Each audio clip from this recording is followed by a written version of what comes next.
Hey everyone, Sav Drives back here with another video, and today I'm reviewing the Ferrari 360 Spider.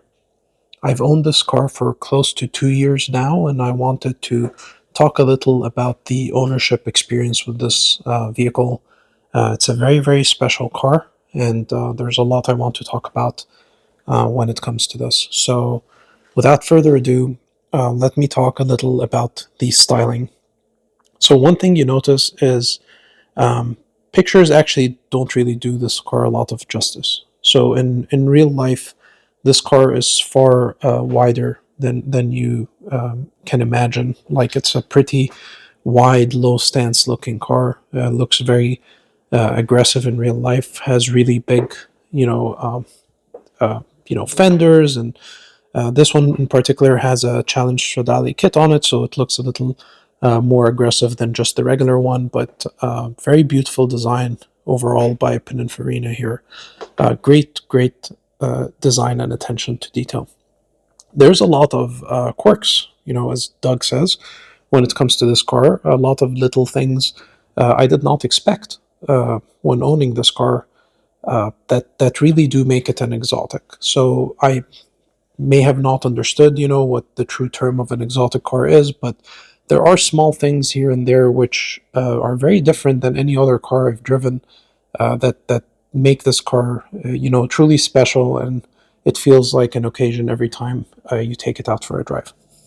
So this car is about 400 horsepower, a little over that, but it's very light. I mean, compared to something like a C7 Corvette, you're talking, it's about 300 pounds lighter. And you really do feel that when you drive this car, especially that it's a mid-engine. Something I really do like about this is, for example, when comparing to the newer C8, in the C8, your center console is like all the space is eaten up there. But on this vehicle, if you notice, there's actually a ton of space here. You can see there's so much clearance for you to sit in, and I mean, everyone that has rode with me in this car has noticed and said the same thing, that it's a very spacious car. And I mean, you can tell by peering into the cabin here just how much space the passenger and the driver have in this car. So to talk a little about kind of the exotic feel of this car, there are a few things that really stood out to me, right? So these vents are all very functional. You can see it's none of these vents are really just there for design. On the other side, when you look at it, you can actually see it goes to the oil cooler in the car. Very cool integrated handles in this car. I love that design there. When you look here and go around and take a look at the front vents on this car, you'll also notice that there's actually a radiator in there, and I can try to catch that a little better, but you can see that, and there's two radiators that are both mounted that way inside this car. So that's another thing that I thought is pretty cool, pretty special when it comes to this car. So let me pop the trunk open, or the frunk. It's actually electronically actuated, however, there is a manual release here. I don't want to start the car just yet, so I will just be pulling that for now. If I can get it. Here we go. So, another special thing to talk about here. On all of these, there's a sticker on the inside, which will actually show you, where the paint code or what type of paint it is. And you can see this one is finished in Argento Nürburgring, which is very cool. I'm surprised these stickers hold up for this long. It basically looks new, and this car is all the way from 05. Another really cool thing is if you look down here, there's the little man running away from like a Ferrari, which is the escape latch if you ever, get stuck in this vehicle. Another very cool thing is because they know these cars tend to be parked, there's actually a battery cutoff switch right over there. And if you flick that to the right, it actually cuts off the power completely. And this is great because if you're storing the car, you can just cut off the power and you don't have to worry about, your battery draining. So I always have it on a tender because I do drive this car. So it's just better to make sure the battery is always topped up before you take it out on a ride. So one other thing I wanted to talk about is the air ducting on this vehicle. If you go down here and take a look at this, which is really cool, you can see how much downforce this car can generate by how it's designed under there. There's really a lot of ducting going on, and it's very deep, and it's on both sides. It's really, really cool. I mean, this thing feels super stable on the road. One other thing that's very special to this car is you get this, you know, kind of bag with it, which contains all the Ferrari tools. So if I open this up, it's very, very cool in here. It really has all these Ferrari branded tooling. Not that, you know, you'd be wrenching on your car as a Ferrari owner. Unlike me, I do that. But, you know, that's pretty interesting that they included this sort of thing, which is really cool. And they're all branded over here, which is a very, very neat little feature. Down here, they include some additional, you know, fuses and belts and bulbs in that second portion. And up here, they actually put a really cool tow hook for your car, which attaches at the front of the Ferrari here, which, you know, this is really, really nice attention to detail. So as I mentioned, this transmission is again a robot that shifts the manual. There's a few things to call out. Before you get into this car, you'll notice the immobilizer light is flashing there, down there, that red flashing light. You cannot actually start the car until you disable the immobilizer. The key has one button which you press to disable that. Typically happens when you unlock the car. So if you realize if I click that, that light will turn off, which means the car is ready to start. You have 30 seconds to start the car from that point onwards. Speaking of the transmission, when I open this door, and this only happens with the driver door, another thing that's quirky about this car, you're going to hear the transmission pump start. So take a listen.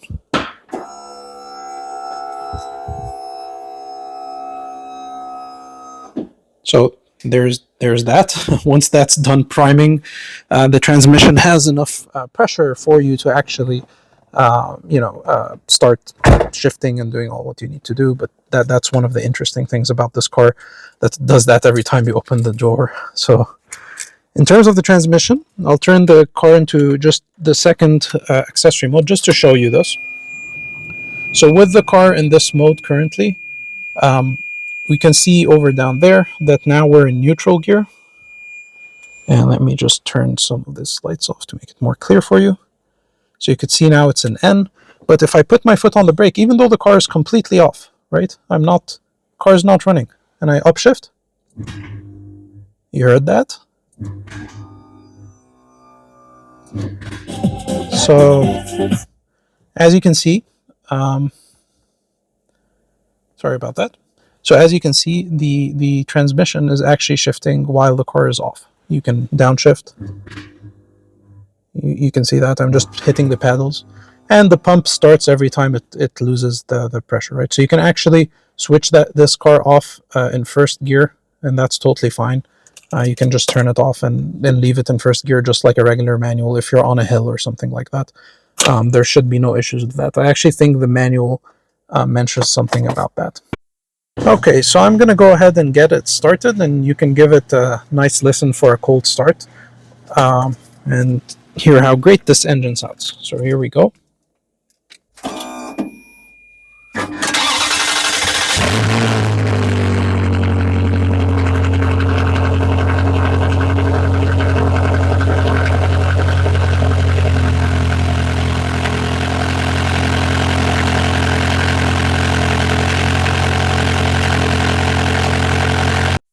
Okay, so I'm out here at the beautiful Greyland estate, and this is where you can truly appreciate this car's design when it's, out in the wild. My rims are a little dirty, but it's not a big deal. And then you can see here the really aggressive styling on the back with the kind of wide body fenders, the quad exhaust, which sounds incredible. And then you can see the CS grille. And something really cool about this grille here is it's actually see-through, so it's not very clear, but when there are cars behind you, they can see part of your, exhaust and engine and all of that. So I'm gonna pop the trunk here to kind of show you what's pretty special about this engine here.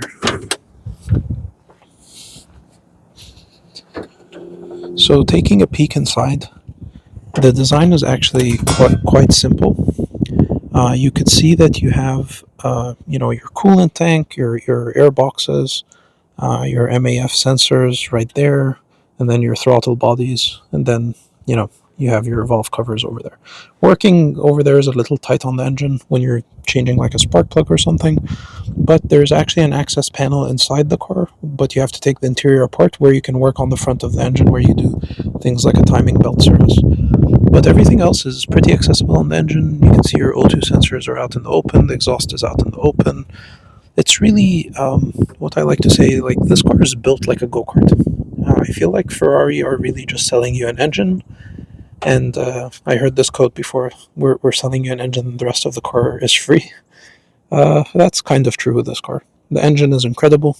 Everything about the way it drives is incredible. Really awesome car to drive, sounds amazing.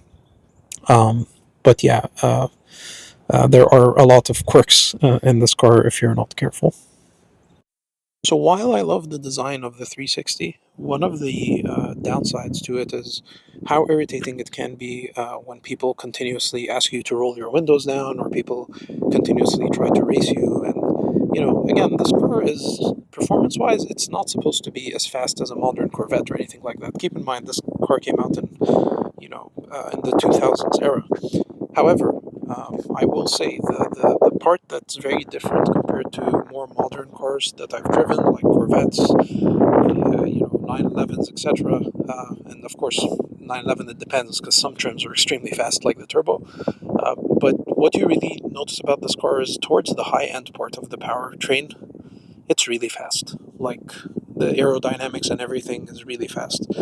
There is a Corvette that tried to race me from 60, and it was a C7, and honestly, the 360 obliterated him. I was surprised, and we went at it a few times. I was quite surprised how much power this car has at the top end. I would not try to launch this thing from lower from zero, from a dig, as they say, just because it's very easy to burn out the clutch with this F1 system. I believe I've tried it once. You can smell the clutch right away, and once you smell that, you know that you are pretty much smelling your wallet at this point. Replacing a clutch on this car is extremely expensive. You're talking 10 grand or upwards of that, depending on it. So you should really be careful and understand how to drive and use the F1 system properly to avoid doing further damage to your car. So this is in terms of the things I really like and some of the things I dislike. Another thing is it's hard when you're facing any issues with the car to actually take it to a reputable shop or mechanic. So many shops will try to squeeze every dollar out of you and tell you that everything is broken. I have found that not to be the case multiple times when I shopped around, went to different shops. Sometimes it's like, I don't know, some shops are not completely honest and give you wild numbers, and some shops are a little more honest. A lot of the work I was actually able to do myself, and it's not really that difficult if you know what you're doing and you have the factory service manual. Of course, I don't recommend this. I mean, do this at your own risk. But I've worked on a lot of cars previously, and I'm very comfortable, finding issues on my car and addressing it myself. Uh, for example, this car was leaking coolant at one point. I could have taken it to a dealer. They could have, told me 1,000 things are wrong with it. In reality, when I inspected it, one of the clamps on a silicone hose was not tight enough. I retightened it, pressure tested the system, the leak was gone. So, that was a free repair. Just cost me my time. Yeah, so that's one of the downsides. Another one of the downsides is these headlights here. On the inside, you can't really tell with this car because it's silver, but they're typically painted the same color as the body of the car. So if you have a red Ferrari, it's painted red on the inside of those lenses, and it's a bit of an issue. If you get into an accident, you will need to find headlights that are the same color as your car, which I'm sure is a huge pain in the ass to be able to do that. You may not ever find something like that. So I mean, it might take you quite a while. So you should definitely be very careful when driving this car, but overall, beautiful design. And I'll start it up and we'll take it out on a little spin here for a drive, so I can talk a little more about how it drives and get more into that. Okay, so now that I've driven this around for a bit, we can give this a quick start.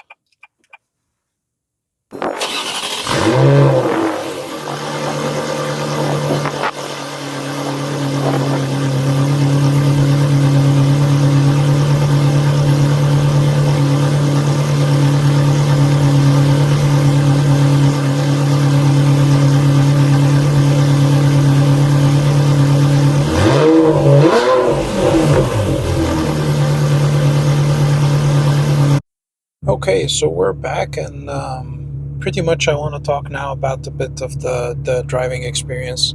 So one thing is when you put this car in first gear, right? One thing first owners won't really notice, or they'll think, what's wrong with the car, is if I take my foot off the brake here for a few seconds while I'm in first gear, the F1 system will automatically, you see, it will bark at you and it will put you in neutral. So a lot of people think something's wrong with the car. Nothing's wrong with the car. That's the intended behavior, really. If you switch to pretty much not first, and pretty much not press anything. A few more things here that I want to talk about now when it comes to the driving.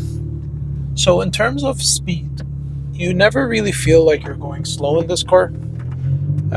Actually, almost feels like you're going too fast all the time. You don't really notice your speed until you're really up there. So I mean, if you're going like 60 in this car, it feels like you're going really fast because of the weight.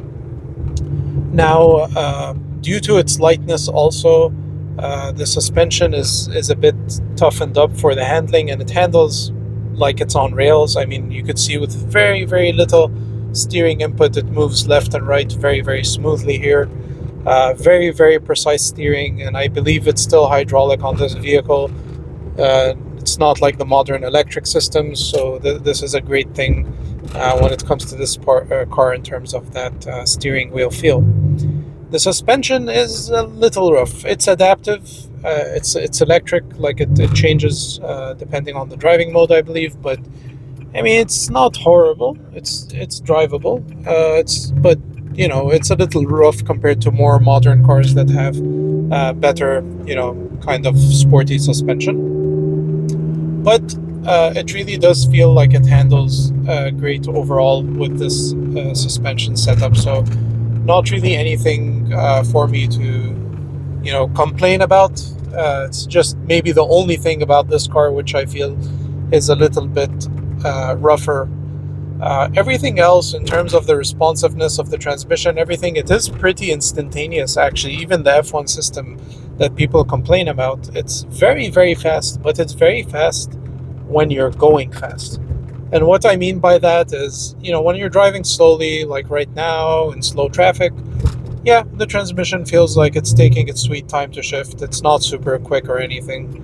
And I know, I guess that's the nature of it in slow traffic. It's not really dialed in to be, driven in slow traffic, so to speak. But once you get on this transmission and you're going quickly, it shifts so fast. I mean, it really does feel immediate. And I do have, I'll show you an example. I'm in first, click, and I'm in second. So it's really in third. So it's really pretty good when you get on it. But that being said, where you're if you're going to compare it to something like Porsche's PDK or something, it's not comparable to that. Obviously, it's a lot slower than those ultra refined modern systems. Now, in terms of its overall speed, though, it is actually quite impressive, and it kind of jolts you in a way that's very exciting in this car when you're doing those shifts or upshifts, so to speak. It really jolts you when you're going quickly. And I have a really cool video where I compared my C7 Corvette right before I sold it to this car's acceleration, and I will put that video up here in a moment.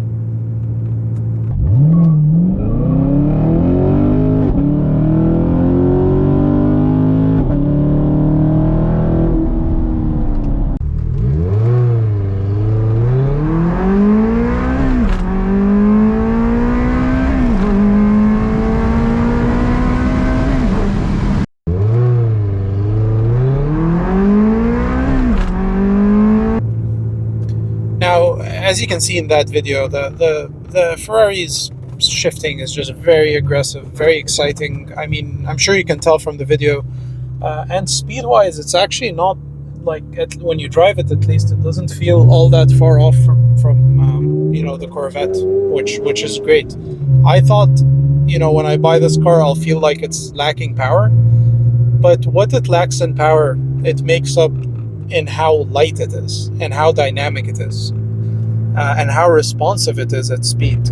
It really does feel instant. Once you downshift and you're in gear and you put your foot on the throttle, it's just beautiful, honestly. The throttle response is also another thing that is incredible on this car. The way the pedal just responds immediately to your throttle is great. Like, I'll show you an example, but I'm pressing now, I'll take my foot off, it kills the power immediately, put my foot on, it's immediate. So if I keep clicking, I'm sure you can hear that, but I'm just doing that as an example, really, to show you how responsive this transmission really is. So my thoughts overall, great car. I love this car. It's really way ahead of its time, in my opinion. Really kills it in terms of design. Experience is amazing. And resale value is also amazing, because those don't tend to depreciate all that much, right? Actually, if anything, a lot of those Ferraris end up appreciating in value with time. The downsides are mainly in this car, the downsides are going to be around the maintenance. And you really have to be careful.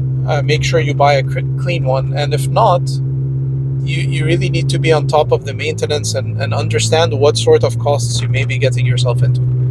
They may be really expensive to repair if you take it to a shop and do all of that. And just to add to that, right, it's not entirely a bad thing to get it repaired at a reputable shop, because when it comes to reselling those Ferraris, the service history is important.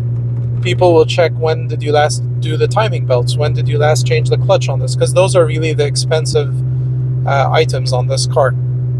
And a timing belt, I don't know if I said chain, but it uses rubber belts, but the timing belt replacement on this car can run you $7,000. I mean, the timing belts themselves cost like $50 or something, and actually it's not that difficult to do if you know what you're doing. It's just time consuming.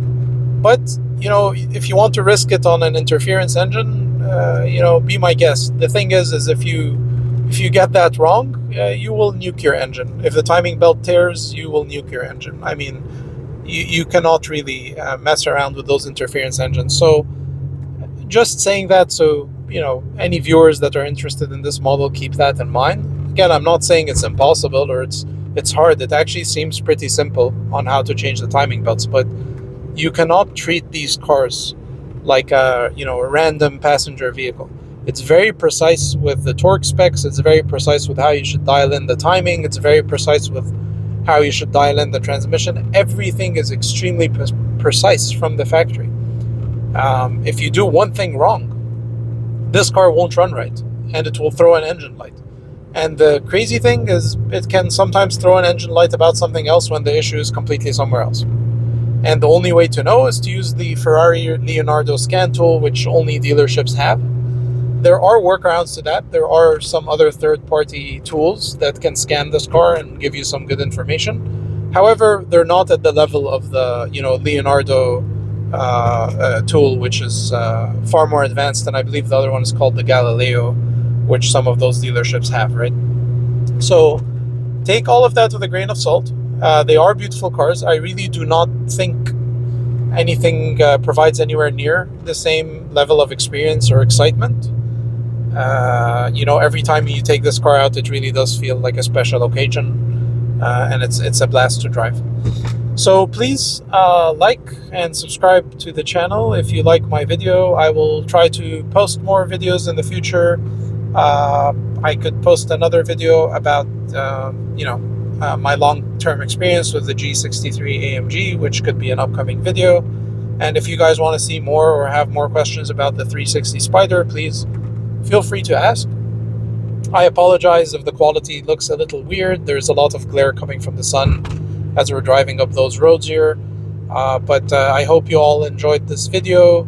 Again, see you next time, and I'll leave you with some footage of the car driving around with the engine notes. Enjoy. Take care.